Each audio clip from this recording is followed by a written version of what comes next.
I'm especially concerned about young children because you have young children, boys and girls, who are deeply fearful that at the curbside, when they're waiting for their mothers or their fathers, will they actually show up to pick them up?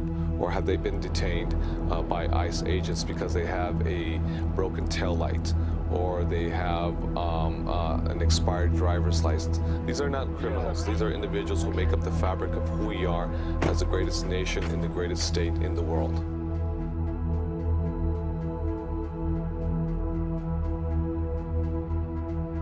Yeah, man, I think it's the ICE agent. Let me call him.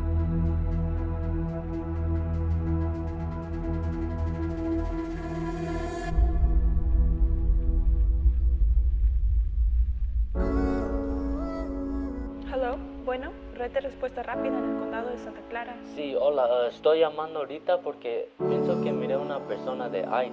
Aquí estoy en Santa Clara y 24. Report that ICE is in my neighborhood. There's 2 agents approaching a house right now. One of their vests says ICE police on it.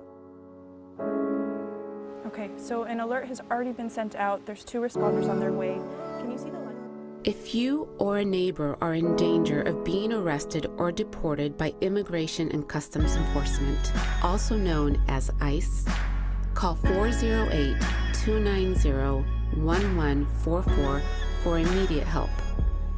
When you call this number, a dispatcher will stay on the phone with you and remind you of your rights, while our trained rapid responders will arrive on site to record video of ICE agents. An immigration attorney will meet with you ASAP, and our family support team will be ready to assist. Know it, share it, use it. 408-290-1144.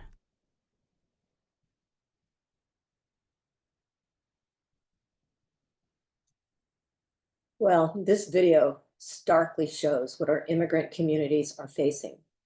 And as you saw, and you will learn today, how we support our neighbors from this horrible reality of our current administration. Thank you to the Rapid Response Network for all their efforts to protect our immigrants in this county. Next. Welcome, friends and sponsors. I am Pam Salvatierra, Chair of the Democratic Volunteer Center, or DVC for short, and we are pleased that you could join us for this very important webinar today. As you can see, the DVC collaborates with many like-minded organizations to achieve our goals for democracy. Next. Briefly, for those of you who may not know the DVC, we are the one-stop shop for volunteers to engage in the democratic process. We provide the space, infrastructure, and resources to elect Democrats at the local, state, and national levels. We create community to share, collaborate, and energize to achieve our election objectives. The DVC was founded in 2010, and we have operated a campaign headquarters ever since 2012, receiving recognition from the Obama, Clinton, and Biden campaigns. We are in unprecedented times, and the DVC will remain engaged in a virtual manner until we open our headquarters in 2026.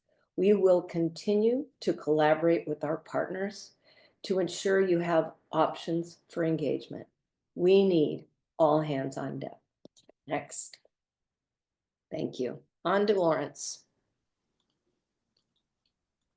Thank you very much, Pam. So today we are going to hear from the Rapid Response Network of Santa Clara County.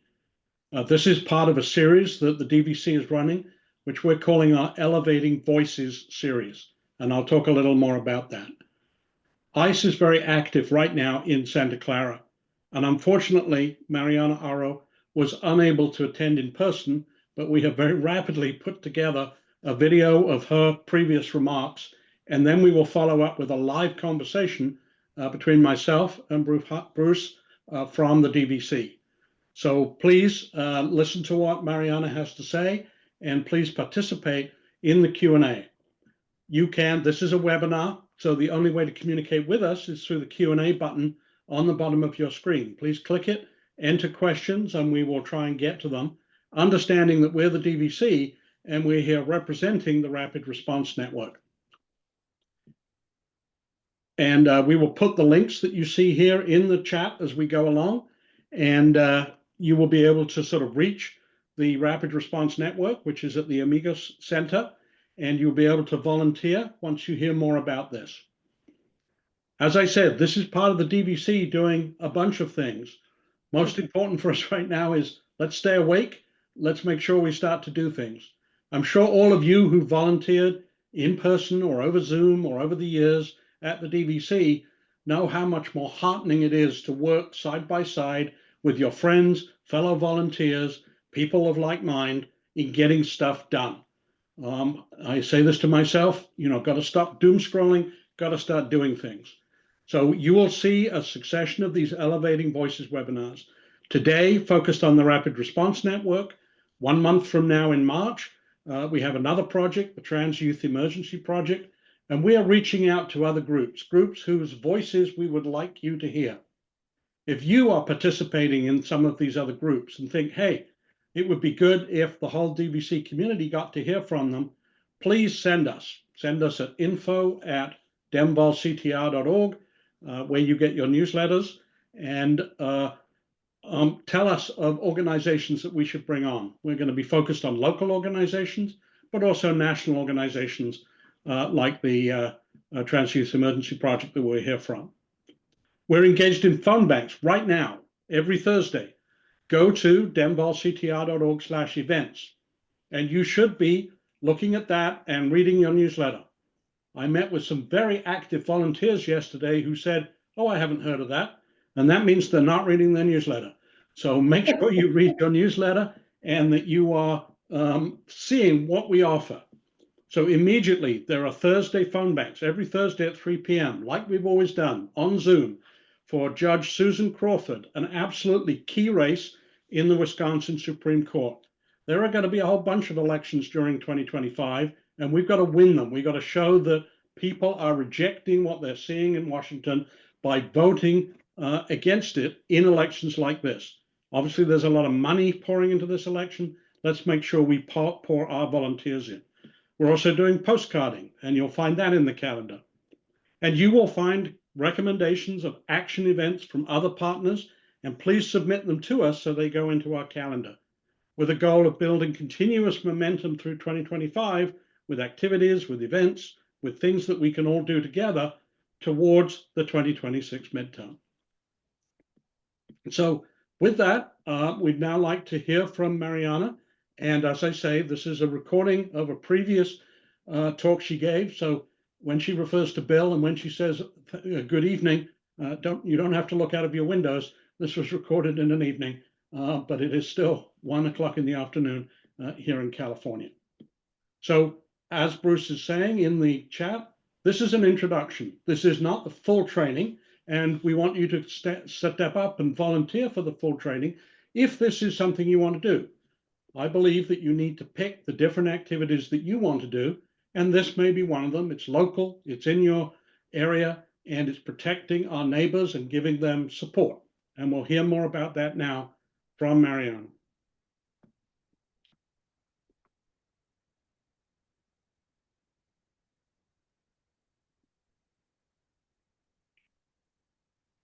Please join me in welcoming Mariana Haro. Mariana.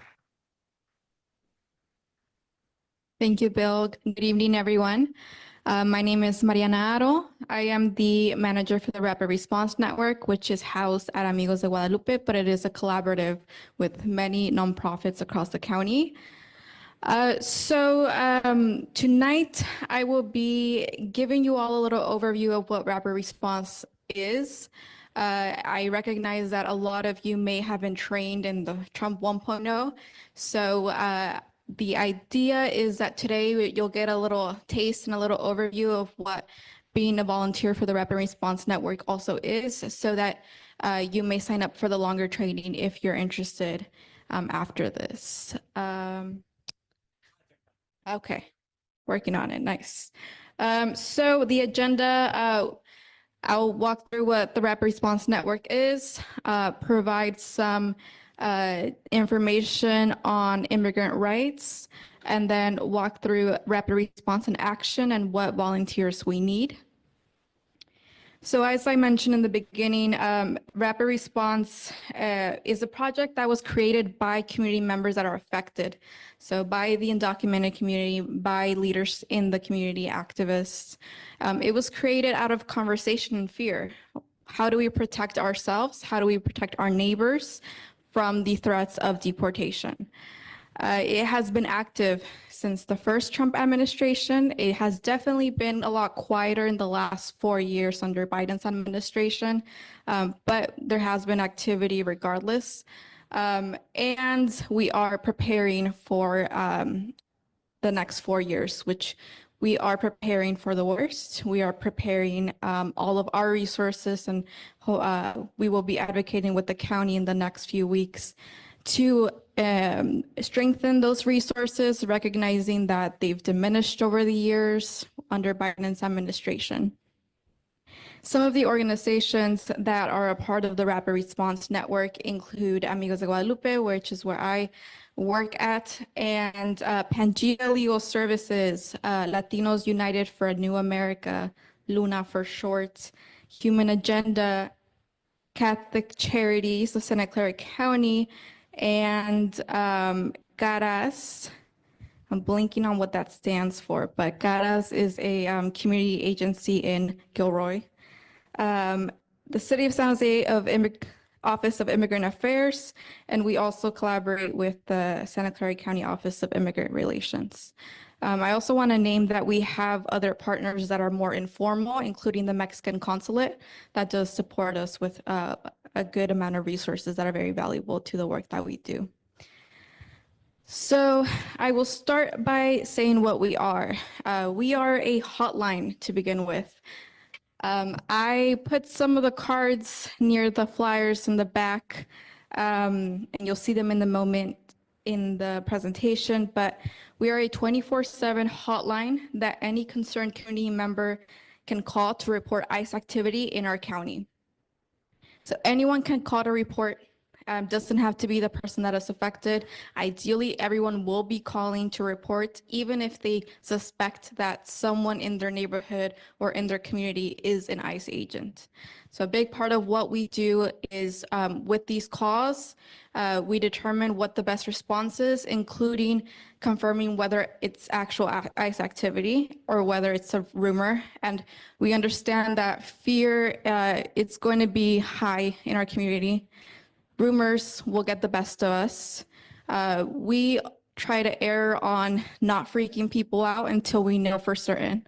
And especially given the threat of mass raids, we've heard some talk of schools, attacking schools and so forth. So our goal is to determine whether those things are real or not, aside from the legal services, which you will see in a moment exactly what happens when someone calls us. I'll walk you through that detailed description. We also want to make it clear we're not a general helpline. We know immigration legal services are needed at all time. Everyone's at capacity. Everyone's trying to do the best they can. So we don't necessarily want people calling us just because they're undocumented and have questions, because that will saturate our line.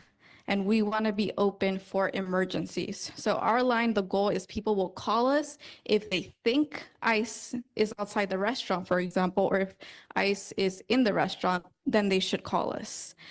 There's also specific trainings that we're doing with businesses who are in situations where they have employees that are undocumented, or they're in a neighborhood that is dominantly undocumented, where we're informing business owners and such about their rights in case ICE were to show up to their business, and what they can and can't do and how they can protect themselves. But that's a presentation that we give to businesses as well, and we're always able to provide those if requested. When the network is activated, what happens? So a caller calls us, I think ICE is in my neighborhood, I see a suspicious van. The dispatchers who answer the call, which are all community members within our partner nonprofits, They will help the caller assert their rights. So reminding them that they have the right to remain silent, they have the right to request a judicial warrant if someone tries to tell them that they're here to arrest them, because we know many of the tactics are lies, pressure, intimidation to get people to give in. Then we will send trained rapid responders, and that's kind of what we're here to hope to get some of you all to join us and be volunteer responders. We will send rapid responders to the impacted area. When we get alerts about potential ICE activity or confirmed ICE activity, we alert the folks that have signed up and been trained as responder volunteers so that they can support us and be on site within 5, 10, 15 minutes. ICE activities tend to happen all within 25 minutes. They're pretty quick about what they do. So we try to get folks out there as soon as possible to then verify whether ICE is present or if they're not. And that I'll walk through what that will look like, and also to conduct a legal observation. So as a responder, the goal is to have people, bodies there, letting agents know that they're being watched, and also to take note of anything that one of our attorneys may use in defense. For example, if abuse of power that has happened during the arrest that we can use to defend the person in court. We also, if someone is detained or is at risk of being detained, we have immigration attorneys on call every single day, 24/7. So these immigration attorneys are from our nonprofits that are partners. And the attorneys, if it is an emergency response, which means we know someone was detained in the moment, our goal is to get them immediately to the Morgan Hill or the Stockton Processing Center to detain any housing of the individuals, because it becomes very hard to fight a deportation when the person is housed. So by housed, we mean when they are placed in the detention center. So the goal is to intervene while they're being processed. They need a judicial warrant if they're trying to enter someone's home to take them. If the person is in public, however, they can have a line of questioning to the person and detain them under assumptions that they are undocumented.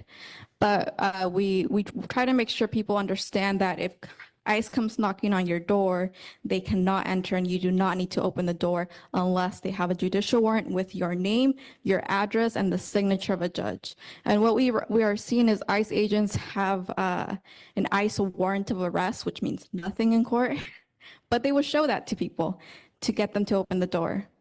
And then once the person opens the door and lets them in, they gave permission. So there's nothing we can really do to fight that instance. Do we think they're going to adhere to common practices or correct practices with entering people's homes to enforce arrests in the next administration? They don't do it now.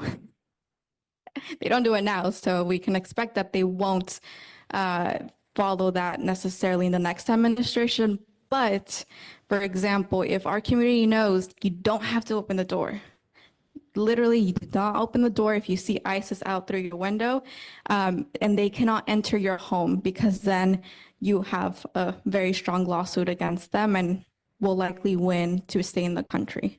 So abuse of power is something we document because that's what our attorneys then take to be able to fight these cases. And they're going to get overwhelmed in the courts with what they're trying to do. So we're expecting that they will try to avoid instances like this, where it's a very clear and easy win for some attorney to take to a court. That's our hope.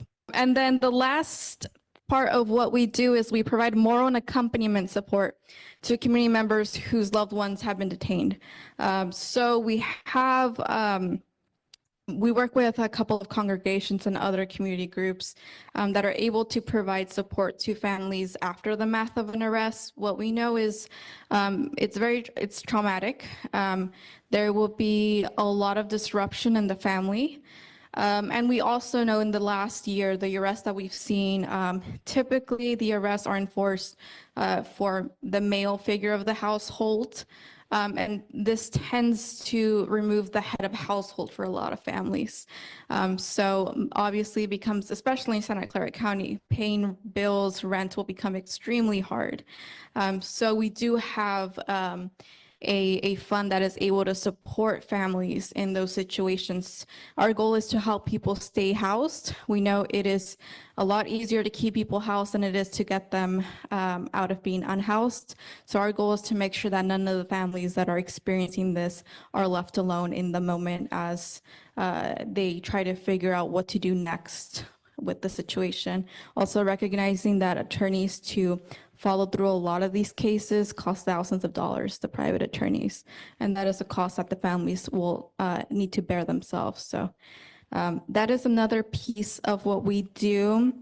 So the benefits of our network include, we do a lot of community outreach. Most of the work that we do is community facing. So we have people on staff that are at schools, at community health clinics, that are at businesses providing Know Your Rights trainings in Spanish. And currently we only have capacity for Spanish and Vietnamese.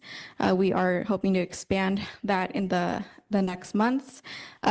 But the biggest piece of what we can do to help decrease the effect of mass deportations is inform people of their rights.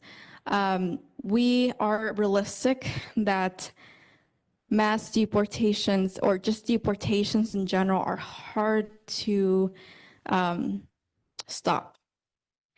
And it will be the case that it will be very hard to stop a lot of these deportations that we're expecting. We're being realistic. We're not saying that we're going to save everyone. We can't. What we can do is help people prepare beforehand, letting them know of their rights and also providing legal advice for different legal avenues that they may pursue. Since we are a sanctuary county, are we getting support from law enforcement to protect people's rights?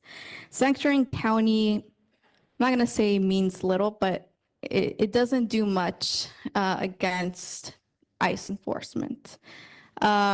Sanctuary county truly means, and with law enforcement, it truly means that they will not collaborate with ICE. So typically, if someone who's undocumented gets detained in another city or in another state, they get handed over to ICE agents once the officers discover that the person is undocumented, after their processing or after a trial or after being in serving time in the jails or the prisons. That's typically how it works. They go through a chain of custody. What sanctuary means for our county is that our sheriffs and our police department in San Jose, they do not collaborate with ICE. They do not inform them of arrests of undocumented immigrants. They can't stop federal enforcement, simply put.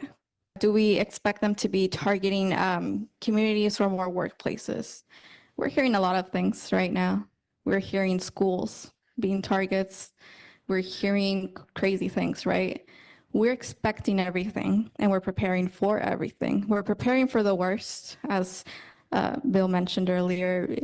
We need to be prepared for what can happen and hope that we don't have to respond to those situations. I can't say that I think it's unrealistic that they will target communities or businesses more than one another. They will be targeting everything.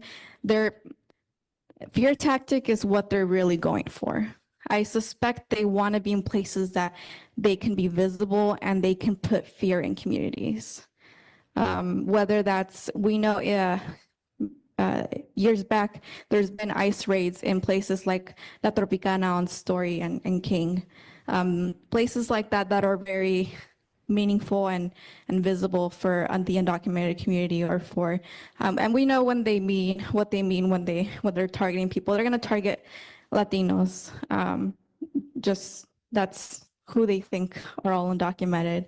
So we know that they will be in those spaces trying to put fear in people. I've been manager for a little over a year now, and since I've come into the role, there's been significant changes made to meet the times better and to be more effective in our work.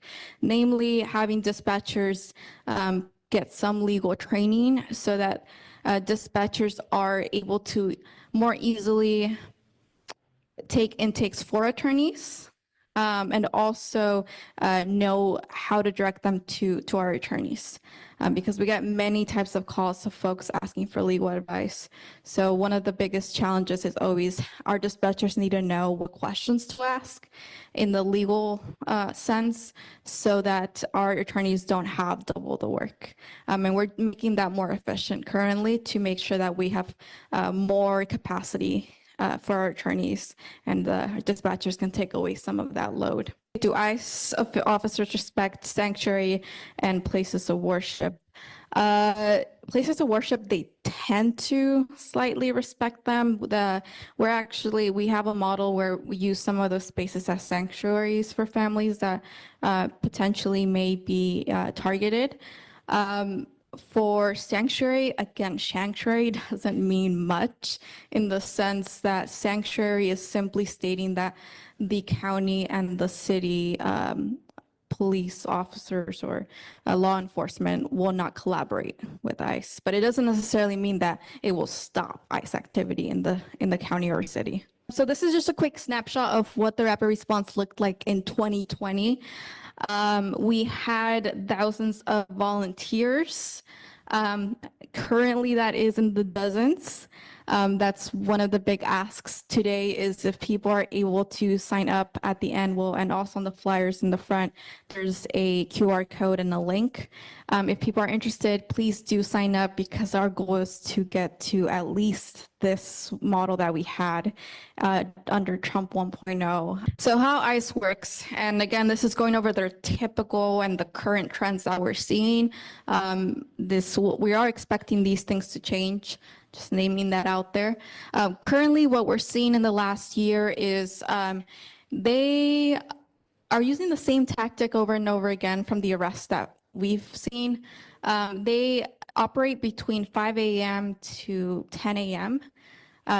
During weekdays mostly, and they will target specific individuals that have past removal orders even from the 80s we've seen recently. So these are removal orders from a long time ago. And typically, currently the trends are, it is easier for them to deport Mexican nationals, so that tends to be the biggest target. That's a easier way for them to get numbers. They will intimidate folks. We've seen them use physical force in the last few months. We've seen them lie to individuals, telling them that they're looking for them, that they will be deported regardless, and making people sign an auto deportation. That is the biggest thing that we try to let people know. They will try to intimidate you and lie to you to get you to sign a paper. You'd never sign anything. You never say anything until you're able to talk with a lawyer. And you make that clear to the ICE officers. Because they will use scare tactics. And we know if our community members are vulnerable and they're in situations where you have, and it's multiple officers that operate in one arrest, 3, 4, 5 officers in multiple cars stop you in the middle of the road. That's typically what we're seeing. They will follow people out of their home and a couple blocks down from their homes and stop them. They will kind of round them up with their cars, get out of the cars and tell them that they're there to detain them. Those are the tactics they're using currently because they're targeting specific folks. And they also tend to, days or weeks before, they will go and kind of scout the area. We've seen it happen where there was ICE officers riding through a neighborhood, and then 2 weeks later, they will go back to that neighborhood and deport and detain someone. So they try to get a sense of what the activity is like for that family, for that person, to know when they will be outside of their home and when they can stop them in the public, in the street, because we know to enter a house, they need a judicial warrant legally, unless someone opens the door willingly to them. So they will try to get people outside of their homes. And that's pretty much the main the main things that the main tactics they're using right now, again, those things may and probably will be changing. We're seeing very targeted ICE arrests. We're not seeing, just randomly questioning people in the streets. We know that they're talking about mass raids, so that will look completely different from what we are seeing now. And next slide. Yes, that's right. So we all have rights under the U.S. Constitution, regardless of legal status. This is one of the biggest messages we give out to the community. They have the right to remain silent when questioned and to not answer any questions that might incriminate them, including sometimes officers will try to ask someone for a document or something in the street, obviously targeting specific folks, and people don't have to answer those questions. People don't have to. Sometimes they'll ask things we've seen them ask, oh, where are you from? What country are you from? Or something related to that to get a sense of whether someone is an immigrant or not. And again, those questions need not to be answered under the Constitution. People reserve the right to remain silent, and also they have the protections against illegal search and seizure without a judicial warrant. And this is the important piece to the officers cannot enter to homes without judicial warrants to arrest someone, to detain someone. So we have red cards. They're in my car, but we have red cards, and I can always bring them some other time or right after. But the red cards is what we give out to the community, and it says on one side in Spanish, it tells the person their rights. You have the right to remain silent. You have the right to not answer the door. You have the right to, it gives a list. And on the other side, it has a language saying, I do not, what does it say? I do not want to speak with you, answer your questions, or so forth. I can't read it well, but it has it in English. So where, for example, the idea is our community members, if they have these cards on them, they can give these cards to the ICE officers. And then that is enough to let them know that they will not be cooperating with them. And that's a way for them to reserve their rights and be aware of them. Also, if people are knocking on doors, if ICE officers are knocking on doors, I always tell people slide a card under the door, and that's, go about your day. Stay inside your house until they leave, and you don't have to talk with them at all. So those red cards, you could also get them if anyone's interested. There is a immigrant resource center that sends them out for free. They will deliver them to you in bulk if you need, and I can provide that link to Bill so he can share that with all of you later on. Let's see, next slide, please. So this is a run through of what happens when we get a call. So our community sees a potential ICE activity and they call our hotline number. Our dispatcher then sends responders in the area a text alert. So responders, when they sign up to us, they give us the zip code of their home or of their workplace so that we specifically only alert folks that are in the area of a potential ICE activity, so that they can be the ones to go out and check it out. Responders that are able to go to the scene text back OTW on the way, and then they receive additional instructions from the dispatchers by text. So that's our way of knowing who is going to be in person and keeping track of who from our volunteers is helping us out in that moment. And also for our dispatchers to update you, if you're a responder, if we have any additional information that came through another person or some additional information that you may need. So the dispatcher stays on the phone with the person calling, and that's a really important piece. We don't just hang up and tell them people will be on their way. No, we stay on the phone with them. We remind them of their rights. We make sure that we have any information of what they're seeing. Typically, the idea is it will be community members or family members that are watching an arrest or seeing just activity in their neighborhood if there's raids. The responders, they text on the way, so they should be on the way to go see to confirm whether it's ICE activity or not. We can go to the next slide. And as I said, we only alert people that are within 4 miles, or depending on what the alert seems to be, we expand the miles, but we want to alert people that are close to the location of where this may be happening so that they're quick, because these arrests tend to be very quickly. This is what the alert will kind of look like when you get a text.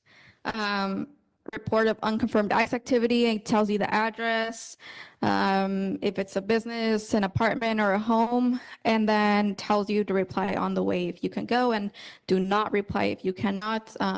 That's really important. Please never reply if you're not able to, because then our system gets confused. Yeah, just wanted to put that out there so you get an idea of what those alerts look like. So to some of the questions that came up earlier, how do we know that it's ICE? They sometimes are incognito, just guys with glasses wearing hoodies and like regular t-shirts. Sometimes that's the case, but that's very rare. So especially if we're expecting mass raids and that sort of activity, they will have their vests or they will have their badge on them. And they will be a group of them. It will never be one officer, unless they're hitting multiple areas at once that are close together. But typically it's 3, 4, 5 or more officers, and they always drive really darkly tinted vehicles, very illegal looking. So if you see, you're like, oh, that looks suspicious. It could be someone with a legal tint, or it could be an ICE officer. Ideally, it'll be someone with just illegal tint, right? They usually drive American-made cars, Dodge, Ford. Their license plates sometimes do have some sort of, I don't have a picture of it, but the license plates sometimes do look uncommon, or sometimes they're very regular because they want to go fly under the radar, right? So the biggest tells are the really, really dark tints on all the windows of their vehicles, and the fact that they're typically SUVs that are American-made cars. They also, the way they work is, if you're driving and you notice those cars look a little weird, and then you're driving and you're 2 blocks down and you notice a white van parked on that same street, or in a shopping center near where you saw the suspicious cars, that's usually ICE. So what they do is they park a white van, typically in a shopping center near the area they're making an arrest, because what they do is the officers and the SUVs arrest the people, and then they transport them to that parking lot to then pass them off to the vans. So one of the best tells is, we see a suspicious van in a parking lot of a business center, or simply on the street, and we also see suspicious cars a couple blocks down. That's a really good way for us to see if there's ICE activity and whether it's them or not. We've seen it in the last few months. We've seen those vans parked at the marketplace on Coleman. We've seen them parked at the North Capitol Shopping Center. We've seen them parked a couple in those spaces mainly. Those are the areas they mostly kind of target, the East San Jose and that area. So if you do happen to see a weird looking cars, vans in a parking lot of a business center, then that may be them. And that's when you call in to the network and saying, hey, on the San Jose Marketplace in Coleman, there's some vans and some cars that look like they could be ICE, and that's when we verify whether it's them or not. But that's typically what they look like. Again, they don't follow rules, right? So they will often be in incognito, dressed like regular civilians. And that's usually when they're dressed like that, that's when they are scoping out and trying to see how people's activity is before coming back and doing an arrest. But when they do an arrest, they typically have their badge on them. So we'll see the vest or the badge with DHS or ICE written on them, or HSI. 4 years ago in Portland, there were reports of people with no identifying insignia. And if we're expecting that from ICE, they do that. They do that currently. And sometimes they don't even identify themselves when they arrest the person. We saw that in one case this last year. The individual thought he was being arrested by highway patrol because they didn't identify themselves at any point when they arrested him. So they do it, and it's in their nature of we can do what we want. So we keep an eye out for all of those. And I will also say that there are rapid response networks in other counties in the Bay Area. San Francisco has their own. San Mateo County has their own. We are in active communication with them. We have a group with our leads. So we notify each other if we're seeing any trends. For example, hey, we got 3 arrests in San Francisco today. Keep an eye out in your community. Or this, we had this happen that was unusual. Keep an eye out. So we also try to stay up to date with new things they're doing before they, make the news or whatever, just so that we have that for our folks. But they do use very untraditional and illegal tactics. The badges, we don't really have to talk about it much, but that's what an ICE badge looks like, and that's what local law enforcement tends to look like. So a shield versus this little star. Yeah, next slide. So scenes responders might encounter, they might encounter ICE outside of a home, trying to knock and trying to get in. They might encounter local police. We've had calls recently where people will tell us, ICE is arresting a bunch of people. This happened a couple weeks ago. Arresting a bunch of people on McLaughlin. It was FBI doing a drug bust operation. So we might encounter that people will assume ICE is there because they see law enforcement. So that's why it's really important that we train our folks well. And the rapid responder training, if you sign up for it, it's longer than this, obviously, and it goes more into detail on what we can expect, and it provides a lot more detail on license plates and so forth, so that people know what to look for when they're responding. But people gathered, but not ICE presence. We had a recent false alarm where people were just in a brawl and people thought it was ICE. We're very thankful that it wasn't ICE, but people might call us for pretty much anything that they see. So we just want to put it out there that our responders might encounter just these weird random situations that aren't ICE. And that's the goal, right? Our goal is that we won't have so much ICE presence. And also you might encounter just no activity. You'll just go and it's just empty street or an empty parking lot or empty business. There's nothing. Or they will actually encounter ICE officers or any sort of enforcement. So again, our deeper responder training kind of walks through what to do in each of those situations for folks that are interested. But that's just an overview, quick overview of what you might see if you're a volunteer. So also for folks that do sign up to volunteers, we typically ask that people that sign up are U.S. citizens. We know folks with other statuses want to be there and want to support, but we also want to protect you all. So U.S. citizens is sort of what we look for with volunteers. As I mentioned in the beginning, our goal for responders isn't for you to stop any ICE activity, because you do not have the right to interfere with any federal law enforcement or any law enforcement, period. So we want to make that clear that we're not asking you to interfere. We're not asking you to stop deportations.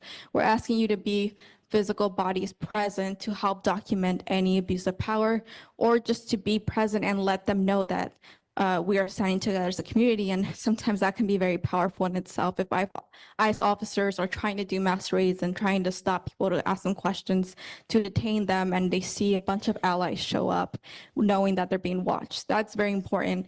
And we hope that that is very clear. Also, yeah, you have the right to observe ICE during action. You have the right to record them. We ask responders record if they're comfortable when they hit the scene. Recording the activity because, again, that helps us hold them accountable, and that footage could be very important for our attorneys, or also to inform how we continue doing training so we know what tactics they're using. Yes, that is it for that piece. Next slide. And you can join the network. I've been kind of saying it throughout the whole time, but we really need volunteers at the moment. I will recognize that the core group that we have right now needs a lot of support for the next threat that we're facing. We are also always open to volunteer attorneys, if there's any in the room or any on Zoom. We always need more support. Currently, I will just name it, and we will be working to advocate for an increase in funding with the county, but we don't have enough attorneys to respond to multiple arrests that happen in a week, much less in a day. We have limited resources, limited attorneys available. Also recognizing if an attorney responds to an emergency alert to someone being detained, that's at least 10 hours of work. That's a lot. So just wanted to name those limitations and also say that you are all welcome to be volunteers, and we would really, really like it if you could sign up. There is the responder, which was the emphasis of this presentation, but also we're always open if people want to help us with outreach, if they want to help us with canvassing. We often, every month, we do a door-to-door knock on a specific neighborhood that's impacted. If people want to come out and do that, we can share a form with Bill to share with you all where you can sign up for that, because I didn't include that here. But if you want to answer calls as well, if you want to be a dispatcher, we are open to dispatch volunteers. The question is if we're working with folks of Chinese descent or other, just other ethnic groups that may be targeted. We also know they've named Haitian immigrants, asylum seekers. Asylum seekers generally will be targeted regardless of where they're from, because ICE knows where they are. Be a part of the asylum processes. You're doing check-ins, and you're also informing the court of your address to be in your asylum seeking process. And I will say, yes, we are doing outreach with Chinese, Vietnamese, and other ethnic group community centers. We have materials in multiple languages, 6 languages, and I will name that. We are working on getting prepared to support those communities better. So that brings us, unfortunately, to a good place to stop, although I think Mariana might be available for questions after. And so first, let's recognize and thank Mariana for speaking real quick.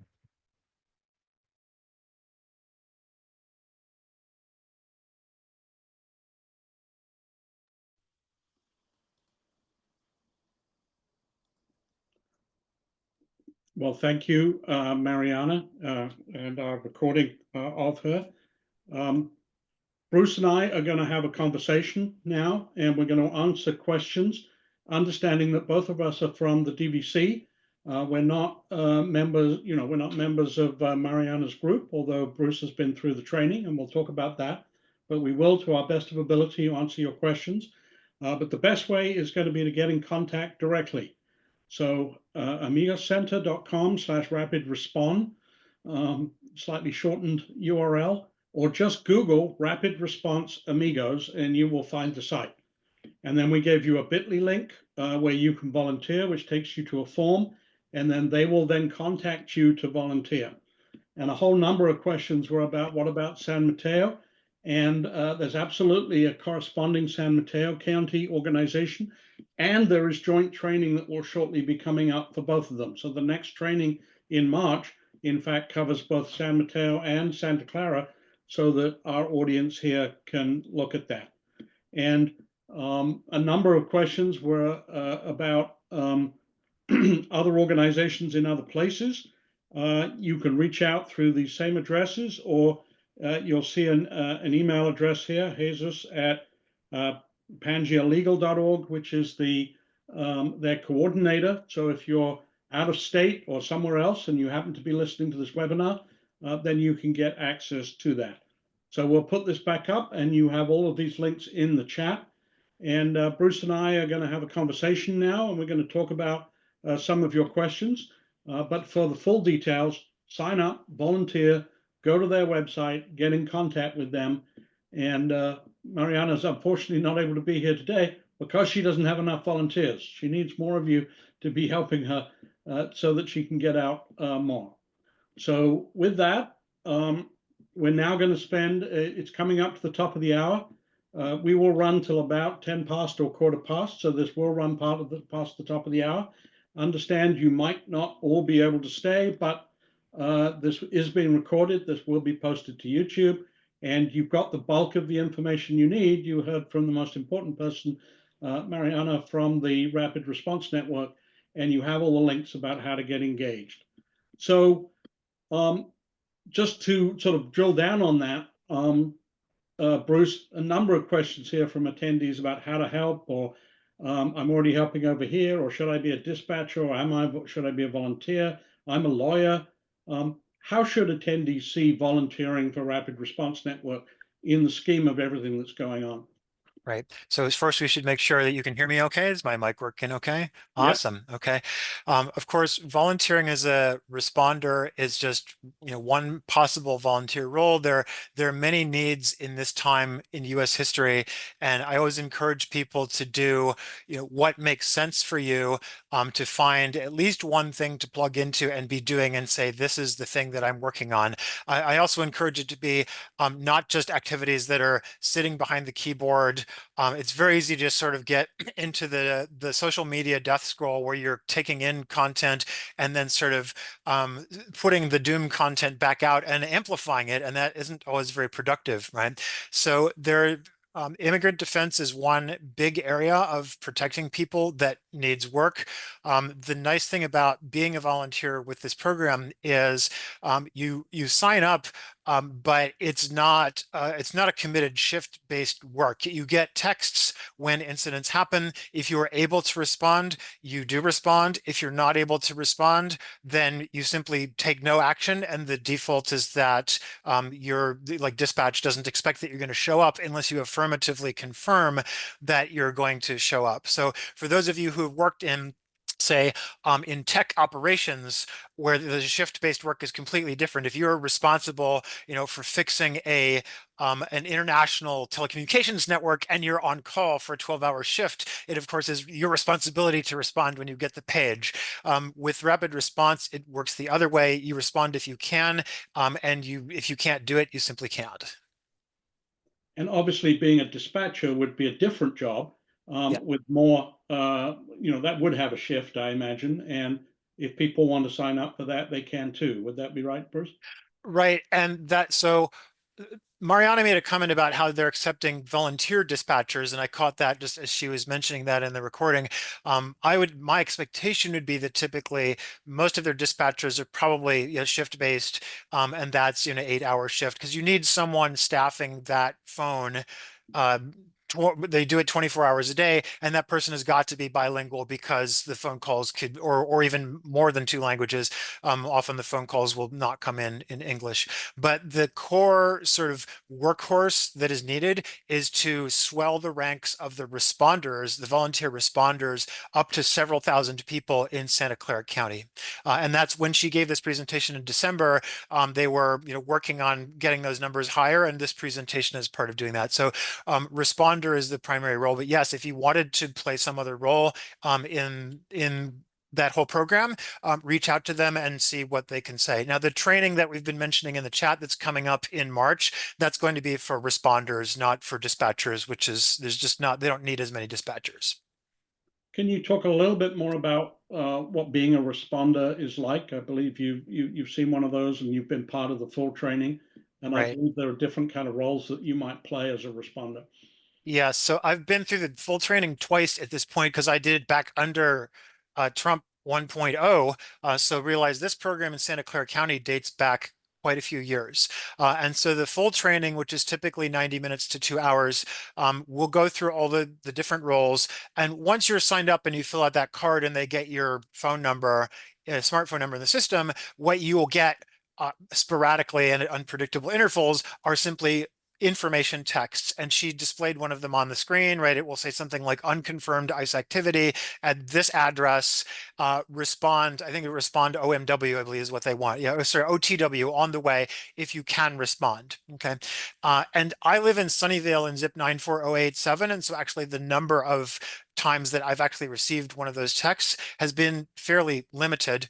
So I don't want people to think that if you sign up for this, suddenly you're going to be getting 5 texts per day, and like, oh my God, my phone's, what do I do? I can't even respond to maybe one of these today.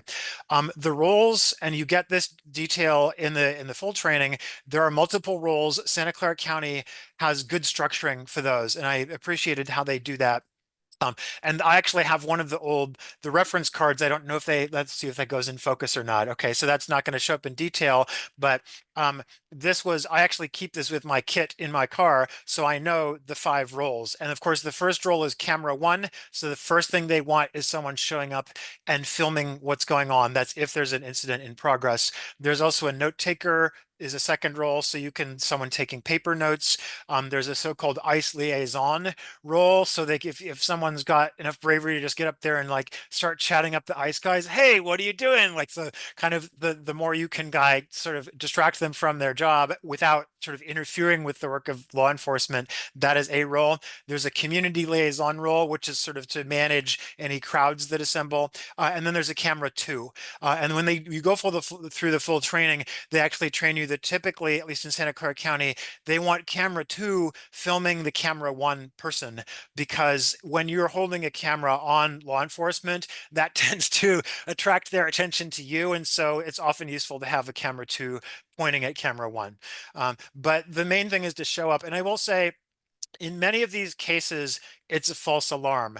Or there's no one there. And so realize people circulate rumors on social media all the time. Oh my God, ICE is here at this shopping mall. They're here at this street. Sometimes they never were there. Sometimes it's completely different law enforcement activity that has nothing to do with immigration. And so at least half of what you do as a responder is rumor clamp down, because you can show up and say there's nothing here, or this is California Highway Patrol, they're just doing like smog checks or something. That gets relayed back to dispatch, and then they can do some rumor quashing. So and that's why they always encourage, when people are concerned about activity, call the hotline. Don't rush onto social media and think that you've seen ICE, because a good percentage of the time you have not seen ICE. And I think you're pointing out there, Bruce, that you are in text conversation with dispatch, right? That's correct. You're not trying to communicate with lots of different people. There's the centralized dispatch that's going to handle the information, and they're also talking to the family that may be affected.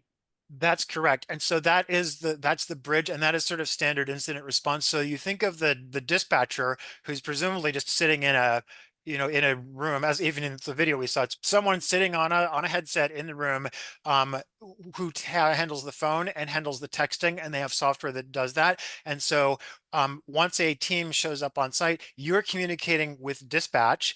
Dispatch is typically staying on the phone to the person who made the phone call. And so they act as your bridge. So you actually, as texters, can say, I don't see anything here, or I do. And that information for safety purposes can be relayed to the person inside the home.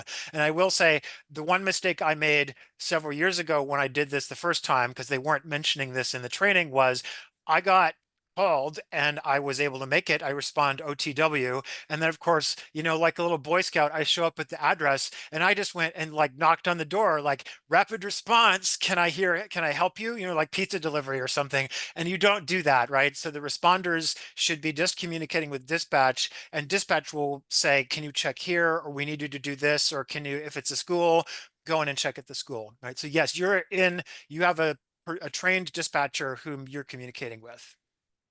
And sorry, I posted the wrong bit.ly link, or it's got a spelling error in it. I will fix it momentarily. So Bruce, Janet asked, and I think that question also came up in the training. Obviously, there's a focus on the Hispanic community and perhaps the Mexican immigrant community, but what about other communities? Janet mentions Turkish Muslim. Obviously, we've heard, I don't know that we have a lot of Haitian immigrants here in Santa Clara County, but they're being targeted even if they're legal or were previously legal. Right. So of It course I doesn't can't. extend to everybody. Right. So I mean, it's defense for everyone. I of course I don't speak for the program or their current staffing levels. This presentation we saw is from early December, so they've had an additional 2 months, and I know they are staffing up. Right. I had that. Mariana dropped me email just about 48 hours ago mentioning more staff is coming on board, which they are working to expand into other languages. Of course, the initial focus has been English support, Spanish support. But of course, she mentioned other communities. And so, yes, I believe it is the intent of the rapid response to be Santa Clara County ICE defense, and that so it doesn't matter what country you're from. The whole point is we're all Californians, we're all here, we all have equal rights, and we're all deserving of equal protection. But I can't speak to exactly what their language coverage is, as of here in February 23rd. I put a corrected link now in the chat. My apologies. I left out the L in volunteer, which you could have guessed. RRN volunteer, bit.ly/bit.ly/. So a slightly more fun question. Linda asked previously, and it may be the same Linda who has other questions here, why are we not all on the streets? Can you clarify the role of the Rapid Response Network relative to other organizations that are doing other things? And again, how to think about these in total. Right. Well, so again, rapid response is one way of providing protection. And there are many, many needs. And there have been like an essay that I direct people to is the Daniel Hunter essay actually on wagingnonviolence.org, where he actually breaks down 4 sort of high level ways of being engaged in this time in US history. And one of those is defending people, but there are many other ways to get engaged. And there are people out in the streets. So for those sort of not watching this, and I've been in the thick of this, there are anti-Elon Musk and anti-Tesla protests springing up organically throughout this country. I just co-led one in Sunnyvale a week ago and Palo Alto the next day. There was another one in Sunnyvale just yesterday, and I'm told there's another one. This is outside the Tesla dealerships coming up in Palo Alto. And this is one case where actually being in the streets is really a good thing, because the more that you can go after Tesla and the more you can go after Musk, that actually is directly helpful to sort of reduce his power. Okay, so their immigrant rights activities as well. There was almost a protest activity today outside a hospital that has been called off due to a change in situations. But I want folks to know there's plenty of opportunities out there. You can look the Demvol CTR, our website doesn't always mention protest activities. It does mention various ways to get engaged. Mobilize, of course, mobilize.us has a wide variety of activities, including many of the Indivisible chapters post their events on Mobilize, and you can use it for local search. So for folks who would like to be in the streets, absolutely, my advice is always keep it nonviolent and find ways to be strategic, because one-off protests are typically not a useful thing. You need to have more of a sustained campaign where you're working towards campaign goals. Kate, and I think Mariana answered this a little bit, but do we need volunteers at community events? What about table events? What about outreach? What about supporting the schools and so forth? How can we sign up for those events? And I believe it's the same mechanism. Go talk to the Rapid Response Network. Right, right. So they are, of course, they have to kind of decide in any program like this, there are a variety of pipelines, right? They need a volunteer pipeline, they need a staffing pipeline, they need simply a mechanic to distribute the hotline to people. And so they have been talking about simply doing canvassing, in other words, door-to-door knocking and handing out information. You just give out cards about rapid response. So I don't know to what extent are they doing each of those at this moment, but yes, if you want specifically to help that program, you have the contact information for them, get in touch. And I do want to make it clear for those who are not in Santa Clara County, there are rapid response networks in many counties throughout California. And typically, if you just type the name of your county and rapid response or rapid response network or program, any search engine will often take you to the right place. There are also programs in states other than California.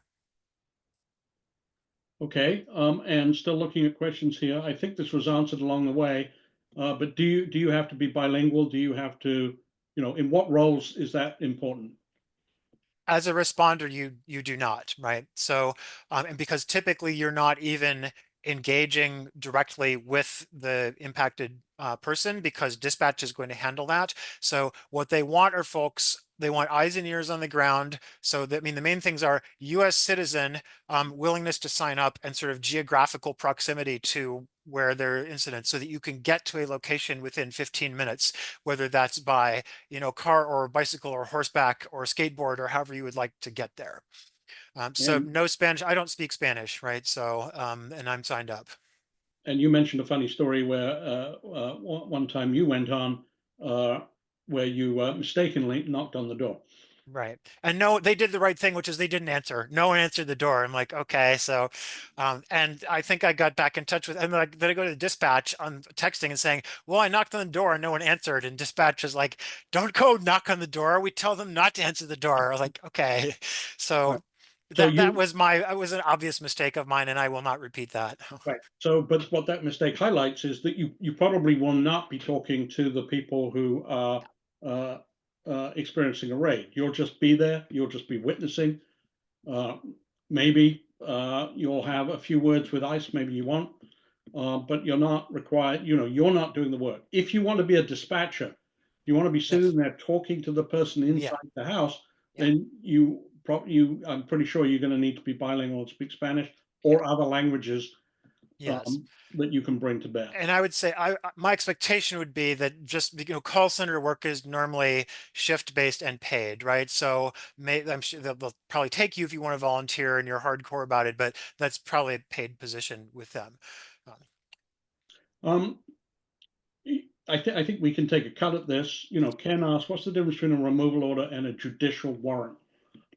Yeah, I saw that one. I mean, none of us on this call is a immigration attorney, so I don't want to like play armchair lawyer here. Let's see, it was specifically judicial warrant was that mentioned? I Okay. will comment on what Mariana said, that if there's a warrant that has a name and address and is signed by a judge, then they have the legal right to enter the house. If they have some random piece of ICE paperwork that just has a name on it and says ICE, and it doesn't have those three properties, then that's just a random piece of paper. Correct. The reason I didn't want to comment is I don't know what removal order is from a legal standpoint, but you're correct. When they do a full legal training, there's a difference between a judicial warrant, which is an official judge, that is a judicial process, a warrant signed by a judge, versus an ICE warrant, which is just a piece of paper they run off the printer in their office, and it may have the word warrant at the top, but it's not a judicial warrant. And so that's actually, they particularly need to teach folks, potentially impacted folks, differences. If it's not a judicial warrant, you don't open the door. And if they try and come in and they don't have a judicial warrant, they're going to lose in court. Now, that's a piece of knowledge. As a volunteer, you're not going to see the warrant. You're not talking to the person inside the house. That's right. Hopefully, if they have made the call and are talking to dispatch, they're being told, do not open the door, do not let people in, ask for this, but you as a volunteer are just there recording and taking notes. That's right. You don't get to interrogate ICE. That's right. You don't get to get in the way of ICE. Right. You cannot obstruct the proceeding that's going down. You're just there to witness. Right. And I will say, many times when you show up, there's nothing there, or it's a false alarm, right? So people sometimes see a security, like a private security safety person at a school who's just kind of there, the one guy who walks the school grounds, and they've decided that's ICE and freak out and start posting something on social media, right? Or just there's nothing there. So if you show up and you just tell dispatch what you see, and that's your job. Like, this is what I see, this is what I don't see. Okay. Can you let's talk a little bit about safety for volunteers, the role that training had in keeping people safe. Somebody asked here, are there liabilities or can you be intimidated? Why don't you start with that? And I have some comments about, safety of this activity. The role of the training, right? So yeah, I've been through it twice, and I found it helpful both times because you're just kind of your group of people, whether it's 30 people being trained, or I think we had 150 people all being trained in a church recently. And how long is the training, Bruce? It was 90 minutes when I did it down in Japantown most recently, and that was just for Santa Clara County. My guess is that the upcoming one for the joint one is being done 2 hours because they may have slightly different content they have to cover for the two different counties, right? They're absolutely stressing safety, right? Because that is they make it very clear, as she did in the mini overview here, as Mariana did, you're not obstructing, right? So this is not a nonviolent intervention program, right? There are people from other traditions that will try and go and put their bodies in the way of ICE or law enforcement. This is not one of those programs. So you are there to do legal observation, and you do that from typically on sidewalks or whatever, in places that you're allowed to do that. And you walk through some compliance mechanisms where, if law enforcement orders you to back off, you can nominally comply and take one step backwards. So they're very clear. I mean, this is run by, they get funding from Santa Clara County, right? And so they want to make it clear this is strictly a legal observation, and you have rights. We have rights to film law enforcement doing their jobs. That is absolutely a right, and that's the right we exercise. So I have never, felt at risk in any of these. If I'm dispatched, I'm like, no, this is not going to be a problem, right? I did safety at a couple Tesla events a week and a half ago, and there I felt that, like, when I'm the lead safety guy, I was actually at higher risk doing that because I might have to interfere or put my body in the way of some situation. But with ICE observation, I'm just standing there with the camera, and typically there's someone else there with me taking notes, and that, to me, that feels very safe, and you're trained to be safe. And I think it is therefore an opportunity to be on the ground, experiencing what's going on and what it's like, not from the luxury of our home, but actually seeing it in the communities. Obviously, a nice person can turn around and try and intimidate you, but you're going to be a lot less intimidated than the family that is probably losing their breadwinner and the lead person in the house, and now they're going to have to fend for themselves. So my guess is they're a heck of a lot more intimidated. Right, right. Okay, I think we're coming to the end now. Barbara asked a question about, if they open the door, can you deny them entrance? We're not going to make legal pronouncements here, right? And you will not be involved in that as a volunteer, right? You cannot be in the way. You're not having the conversation. You're not talking to the person inside the house. You are there to bear witness. So all of these rules you can learn more about in the full training if that's appropriate. If you were to become a dispatcher, which I think would be a great role to take, then you will absolutely learn more in that training. And as Mariana said, that's starting to involve a level of legal training. I think you will learn more, and we're now at time, by going to the full training. What we want to encourage you to do is think of this as something you can do. You won't get a whole lot of text. You'll get some. You'll need to be active and able to go out and do things, but you're there to witness and you're there to see what's going on.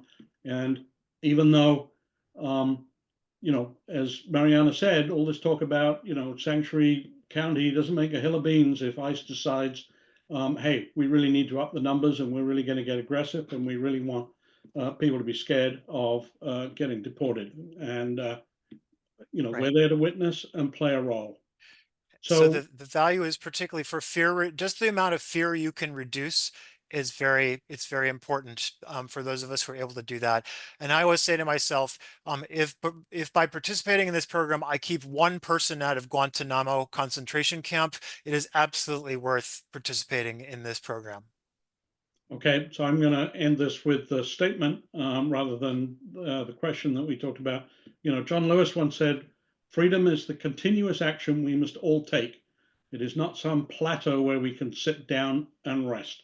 So I think from myself and from Bruce, we encourage you to get engaged. We encourage you to get engaged with all sorts of activities. Please go to denvolctr.org and look at our events page. Please come to our future webinars. Please sign up for phone banking, and please strongly consider volunteering for the Rapid Response Network of Santa Clara. So your closing remarks, Bruce. Great. Absolutely. There you go. So you captured it all, Lawrence. Thank you very much. Thank you all for being here today. We will post this on YouTube, and but you will see some of the elements of this by going to amigoscenter.com/rapid respond, or just Google Rapid Response Amigos. Thank you all, and we will now end the webinar. Thank you all for being here today. Thanks, Lawrence. Thanks, Pam.